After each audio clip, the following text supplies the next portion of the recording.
વિજાપુર તાલુકાના રામપુર કોટ ખાતે સરદાર પટેલ સેવાદર એસપીજી દ્વારા ઐતિહાસિક પાટીદાર મહાસંમેલન યોજાઈ ગયું। સમગ્ર પથકમાં આ મહાસંમેલનને લઈ ભારે ઉત્સાહ અને ઉત્કૃષ્ટતા જોવા મળી। આ મહાસંમેલનમાં લગ્ન નોંધણીના કાયદામાં જરૂરી સુધારા લાવવા, બગાડુ લગ્ન પર અસરકારક રોક લગાવવા, મૈત્રી કરાર જેવા સમાજ વિરોધી કાયદાને તાત્કાલિક રદ કરવાની માંગ સાથે મહાસંમેલન યોજાયું।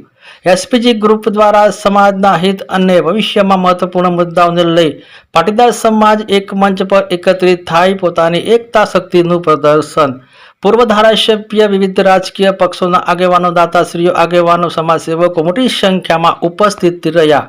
કાર્યક્રમના મુખ્ય મહેમાન એસપીજીના રાષ્ટ્રીય અધ્યક્ષ લાલજીભાઈ પટેલની વિશેષ ઉપસ્થિતિમાં મહાસંમેલન યોજાઈ ગયું। આ મહાસંમેલનમાં હજારોની સંખ્યામાં પાટીદાર સમાજના ભાઈઓ બહેનો ઉપસ્થિત રહ્યા।